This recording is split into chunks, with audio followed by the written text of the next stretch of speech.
जय श्री लक्ष्मी नारायण। मेरे प्यारे प्यारे भाइयों, माताओं और बहनों, आज हम आपको कार्तिक महात्म्य का छठा अध्याय सुनाएंगे।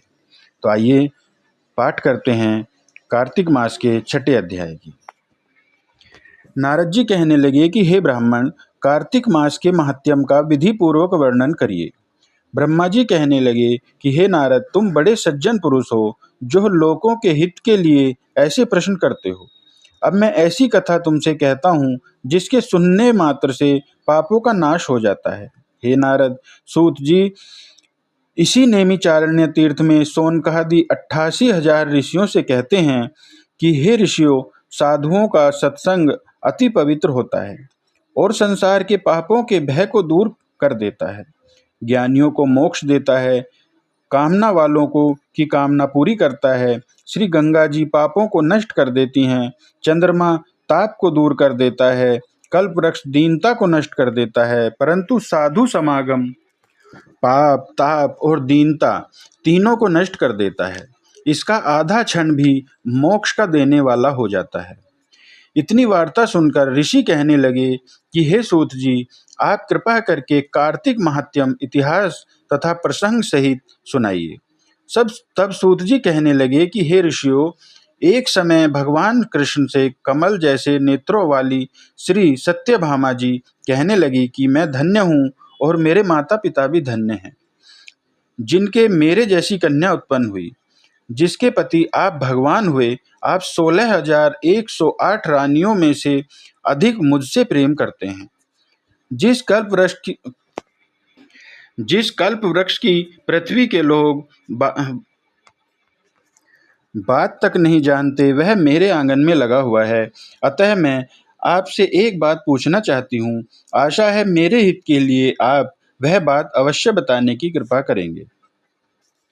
इतनी बात सुनकर श्री कृष्ण जी सत्यभामा का हाथ पकड़कर कल्प वृक्ष के नीचे ले गए और कहने लगे कि हे सत्यभामे, सब रानियों में तुम मुझको सबसे अधिक प्रिय हो। तुम्हारे स्नेहवश मैंने इंद्र से विरोध करके यह कल्प वृक्ष से स्वर्ग से लाकर तुम्हारे आंगन में लगाया है। मैं तुम्हारे लिए अधेय भी दे सकता हूँ, अकथ्य भी कह सकता हूँ। अब तुम मुझसे यदि गुप्त बात पूछोगी तो वह भी मैं बतला दूंगा। सत्यभामा कहने लगे कि हे स्वामिन, पहले जन्म में मैंने ऐसा कौन सा पुण्य का कर्म किया था जिससे मैं आपकी अर्धांगिनी बनी और गरुड़ पर बैठकर अपने आपके साथ इंद्रादि लोकों में भी जा सकती हूँ। पहले जन्म में मैं कौन थी, किसकी कन्या थी, आप विस्तार पूर्वक कहिए। भगवान कृष्ण कहने लगे कि हे सत्यभामे, तुम ध्यान पूर्वक सुनो, मैं सब वृतांत विस्तार से कहता हूँ। पहले सतयुग के अंत में मायापुर के अति कुल में वेद तथा शास्त्रों का जानने वाला देव शर्मा नाम का एक ब्राह्मण रहता था।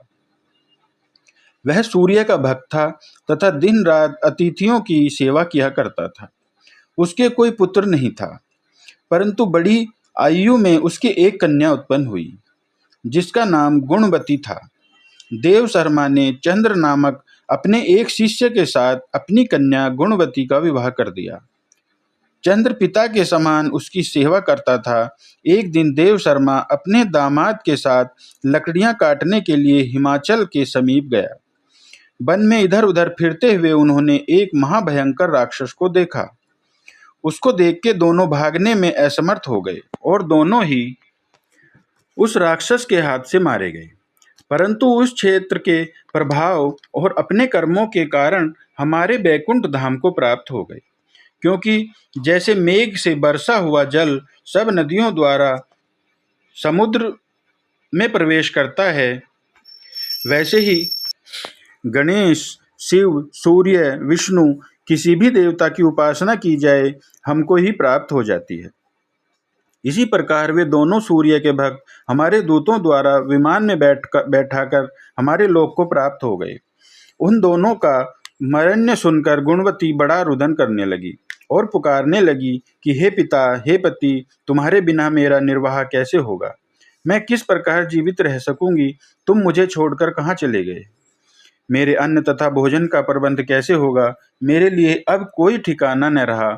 इस प्रकार विलाप करती हुई वह अचेत होकर वृक्ष की तरह भूमि पर गिर गई। और जब कुछ चेतना आई तो उसने घर का सामान बेचकर उन दोनों की अंत्येष्टि क्रिया की और मेरी भक्ति में सदा तत्पर रहने लगी। इसी प्रकार कार्तिक मास आ गया और वह कार्तिक के व्रत करने लगी तथा एकादशी का व्रत भी करने लगी। यह दोनों ही व्रत भगवान को अति प्रिय हैं तथा मुक्ति और ऐश्वर्य के देने वाले हैं। कार्तिक मास में तुला के सूर्य में जो प्रातः काल स्नान करते हैं, जागरण तथा दीप दान करते हैं, उनके महापातक नाश हो जाते हैं। जो मंदिर में जाकर झाड़ू देते हैं या भगवान की पूजा करते हैं, वह जीवन मुक्त हो जाते हैं। जो तुलसी के वन की पालना करते हैं, वह फिर इस संसार में आकर जन्म नहीं लेते। एक दिन वह ज्वर से पीड़ित हो गई। तब भी दुर्बल शरीर वाली गुणवती गंगा स्नान को गई। अतएव गंगा जी में प्रवेश करते ही शीत के मारे उसकी सब देह कांपने लगी और वह शिथिल होकर वहीं पर गिर पड़ी। उसी समय हमारे दूत सुंदर विमान में बैठाकर उसको हमारे धाम में ले आए। यह कार्तिक के व्रत का ही प्रभाव था। फिर द्वापर में ब्रह्मादि देवताओं की प्रार्थना पर इस पृथ्वी का भार उतारने के लिए हमने कृष्ण अवतार लिया। तो उस समय हमारे ही सब देवगण यादव बने और तुम्हारा पिता देव शर्मा सत्राजीत हुआ। चंद्र शर्मा अक्रूर हुए और तुम गुणवती सत्यभामा हुई। कार्तिक के व्रत के प्रभाव से तुम हमारी प्यारी हुई। तुमने आजन्म तुलसी के वृक्ष का पालन किया, इसी से तुम्हारे आंगन में कल्प वृक्ष है। कार्तिक में तुमने दीप दान किया, इसी से तुम्हारे घर में लक्ष्मी स्थित है। जो कार्तिक मास में तुमने व्रत आदि किए, उसी से तुम हमारी अर्धांगिनी हुई। जो कोई कार्तिक मास में व्रत आदि करता है, वह हमको तुम्हारे समान ही प्रिय होता है। अन्य तुम्हारे जप तप यज्ञ दान आदि कार्तिक मास की 16वीं कला के बराबर भी नहीं है। मेरी प्यारी प्यारी माताओं और बहनों, यह था कार्तिक महात्म्य का 6वां अध्याय। जिस तरह से भगवान श्री हरि को तुलसी भी बहुत पसंद हैं, तो उसी तरह से आज हम आपको तुलसी जी की कथा सुनाएंगे। क्योंकि तुलसी जी के बिना जिस तरह से भगवान का भोग भी भगवान स्वीकार नहीं करते, उसी तरह से उनकी हर कथा में मैं तुलसी माता की कथा अवश्य सुनाता हूँ। तो आइए सुनते हैं तुलसी माता की कहानी। एक बुढ़िया माई होती है। वह कार्तिक मास में तुलसी जी की पूजा करती और रोज कहती थी, तुलसी माता सत की दाता, मैं बिड़ला सींचू तेरा, तू कर विस्तारा मेरा। अड़वा दे लड़वा दे, पीतांबर की धोती दे, मीठा मीठा ग्रास दे, झालर की झनकार दे, बैकुंठ का वास दे और श्री कृष्ण का कांधा दे। रोज पूजा करती और यह कहकर चली जाती। यह देख तुलसी माता सूखने लग गई। एक दिन श्री कृष्ण बोले, तुलसी तुम क्यों सूख रही हो? सब औरतें आती हैं, पूजा करती हैं, मीठा भोग लगाती हैं, गीत सुनाती हैं, फिर तुम क्यों सूख रही हो? तुलसी माता बोली, प्रभु एक बूढ़ी माई रोज आती हैं, पूजा करती हैं और रोज यह कहती हैं, हे तुलसी माता सत की दाता, मैं बिड़ला सींचू तेरा, तू कर विस्तारा मेरा। अड़वा दे लड़वा दे, पीतांबर की धोती दे, मीठा मीठा ग्रास दे, झालर की झनकार दे, बैकुंठ का वास दे और श्री कृष्ण का कांधा दे। भगवान, और तो मैं सब कुछ पूरा कर सकती हूँ, पर श्री कृष्ण का कांधा कहाँ से दूंगी? भगवान बोले, तुलसी तुम चिंता ना करो, बूढ़ी माई को मैं कंधा दे दूंगा। कुछ दिनों बाद बूढ़ी माई की मृत्यु हो जाती है। सब गांव के लोग उसे उठाने लग गए, पर बूढ़ी माई बहुत भारी हो गई।